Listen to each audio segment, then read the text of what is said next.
إني ظننت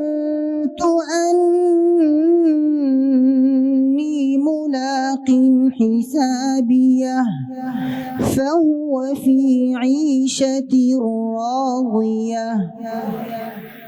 أعوذ بالله من الشيطان الرجيم.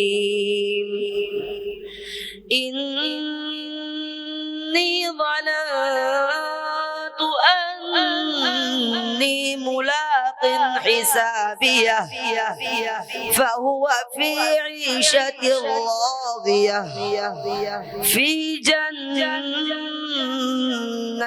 عالية قطوفها دانية كلوا واشربوا هنيئا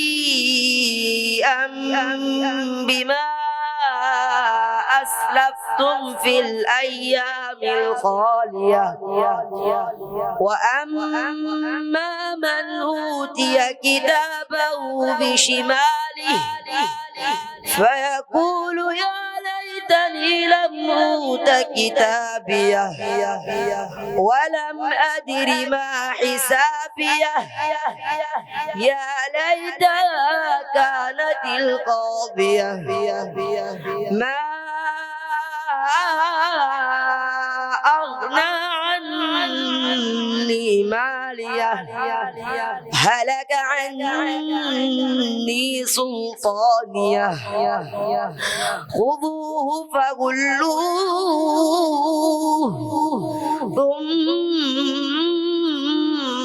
الجحيم صلوه ثم في سلسلة ذرعها 70 ذراعا فاسلكوه إنه كان لا يؤمن بالله العظيم ولا يحض على طعام المسكين